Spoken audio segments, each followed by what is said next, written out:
नमस्कार, बहुत स्वागत है आपका न्यूज स्टेट एमपीसीजी का डिजिटल प्लेटफॉर्म आप देख रहे हैं। मैं हूं आपके साथ ईशिकरण। आज बात करेंगे मोहन भागवत द्वारा लव जिहाद को देकर जो उन्होंने बयान दिया लव जिहाद को लेकर, उसके बारे में आज बातचीत करेंगे। और देखिए, बयान तो मोहन भागवत द्वारा दे दिया गया है, लेकिन इस बयान के बाद जो सियासत है वो गर्मा रही है। इस बयान को कहीं ना कहीं कांग्रेस और एआईएमआईएम पचा नहीं पा रही है। जिस तरह से हम देख रहे हैं, लगातार जो बयान है वो सामने आ रहे हैं। देखिए, मोहन भागवत द्वारा लव जिहाद को लेकर ये कहा गया है कि अगर परिवारों के अंदर समस्या नहीं होगी तो बच्चे, यानी कि खास तौर पर लड़कियां, लव जिहाद की तरफ नहीं जाएंगी। यानी कि हमें बाहरी चीजों पर ध्यान देने की जरूरत नहीं है। बाहरी इसका हल नहीं निकल सकता, इसका हमें पारिवारिक हल ही निकालना पड़ेगा। मोहन भागवत द्वारा कहा गया कि देखिए, अगर कुछ भी बातचीत अपने बच्चे हैं, बच्चों को पेरेंट्स से करनी होती है, बच्चे खुलकर नहीं कर पाते हैं, जिसके चलते कहीं ना कहीं जो बच्चे हैं उनका ध्यान बाहर की तरफ आकर्षित होता है और वो लव जिहाद जैसी गलतियों में फंस जाते हैं। देखिए, इसमें मोहन भागवत ने कहा है कि पारिवारिक संस्कार और संवाद की कमी के रूप में इसको देखा जा रहा है लव जिहाद को। परिवारों के अंदर कलेश चल रहा है, गृह कलेश है, जिसके चलते बच्चे अपने परिजनों से, अपने माता पिता से, अभिभावकों से खुलकर बातचीत नहीं कर पाते हैं। इसके साथ ही देखिए, भोपाल में स्त्री शक्ति संवाद कार्यक्रम हुआ, भागवत द्वारा शिरकत की गई और शिरकत करने के दौरान, संबोधन के दौरान मोहन भागवत द्वारा बयान दिया गया था, जिसके दौरान वो कहते हैं कि लव जिहाद को रोकने के प्रयास किसी कानून या बाहरी बल से पहले घर के भीतर से शुरू होनी चाहिए। यानी कि शुरुआत घर से ही इसकी होनी चाहिए, बाहर से नहीं। भागवत के अनुसार जब परिवारों में आपसी मेलजोल और संवाद का अभाव होता है, यानी कि जो परिवार के बीच बातचीत नहीं हो पाती है, किसी भी चीज को लेकर डिस्कशन नहीं हो पाता है, जिसके चलते जो युवा पीढ़ी है, खासकर युवा पीढ़ी में जो लड़कियां हैं, वो अजनबियों के बहकावे में आ जाती है और कहीं ना कहीं लव जिहाद का शिकार हो जाते हैं।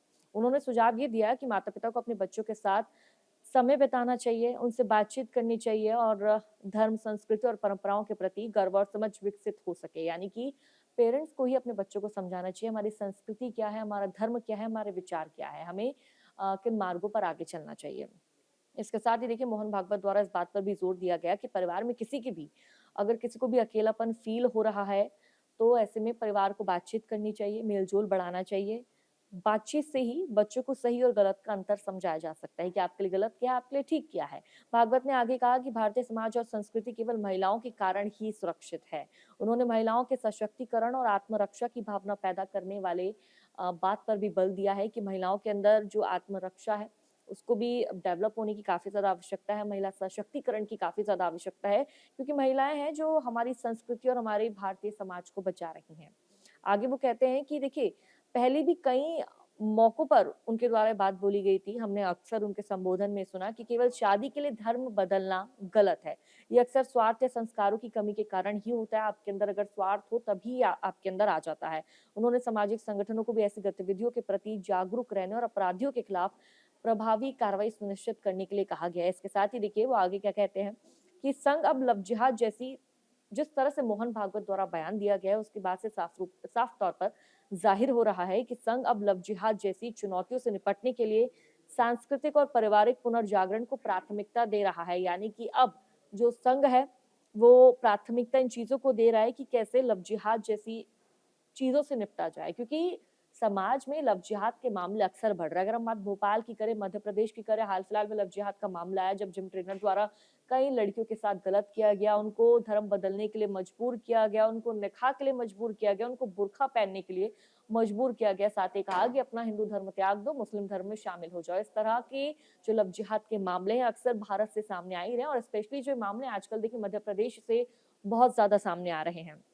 लेकिन जब ये बयान मोहन भागवत द्वारा दिया गया, इसके बाद जो सियासत है वो चरम पर पहुंच गई। देखिए, सबसे पहले इस पूरे बयान पर एआईएमआईएम का बयान सामने आता है। एआईएम के जो राष्ट्रीय प्रवक्ता है वारिस पठान, उनका बयान सामने आता है इसको लेकर और वो कहते हैं कि लव जिहाद का मतलब क्या है। मोहन भागवत ने तो बयान दे दिया है, लेकिन आप ये जरा बताइए, जब वो मीडिया से बातचीत कर रहे होते तो कहते हैं कि लव जिहाद का मतलब क्या है, आप मतलब बता दीजिए लव जिहाद क्या होता है।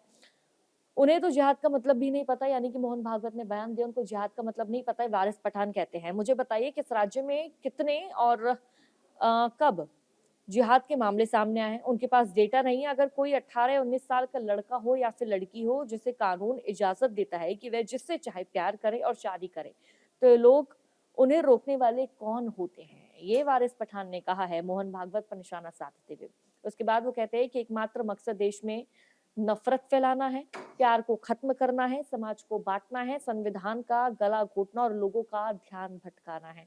यानी कि मतलब जिहाद को लेकर ये अगर कोई बयान देता है तो उनके ये सारे काम है, वारिस पठान का साफ रूप से कहना है। इसलिए वह हर दिन मुसलमानों को निशाना बनाते हैं। और देखिए पहले एआईएमआईएम का बयान सामने आया, उसके बाद कांग्रेस का भी बयान सामने आया। कांग्रेस के नेता हैं राशिद अली अलवी, वो ये कहते हैं कि भारत में कोई लफ्ज़ जिहाद नहीं है।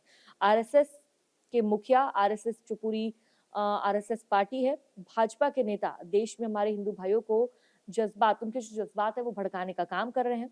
अगर लव जिहाद यही है कि हिंदू मुसलमान आपस में कोई शादी कर ले, तो भाजपा के सभी मुसलमान नेताओं ने लव जिहाद कर रखा है। यानी कि मोस्टली हमने देखा है जो नेता हैं, अ, मुसलमान नेता हैं स्पेशली जो भारतीय जनता पार्टी के हैं, उन्होंने लव जिहाद कर रखा है, ऐसा कांग्रेस नेता राशिद अल्वी का कहना है। आपने उनके खिलाफ कार्रवाई क्या की है, अब तक क्या कोई एक्शन लिया गया है? इस पूरे मामले पर जो सियासत है देखिए लगातार गर्माती नजर आ रही है। जिस तरह से मोहन भागवत का लव जिहाद को लेकर बयान सामने आया, पहले हमने देखा कि वारिस पठान ने इस पूरे बयान को लेकर उन पर तंज कसा, उसके बाद जो कांग्रेस के राशिद अल्वी हैं उनका भी बयान सामने आया। हालांकि अब देखना होगा ये बयान कहाँ तक जाएगा, कितना बयान तूल पकड़ता नजर आएगा, लेकिन अभी इस बयान को लेकर सूबे की जो सियासत है वो गर्माती हुई नजर आ रही है। हालांकि अब देखना होगा आगामी दिनों में किन तरह की तस्वीर देखने को मिलेगी, और आप कमेंट बॉक्स में जरूर बताइएगा कि ये बयान आपको कितना सहमत लग रहा है, कितना असहमत लग रहा है।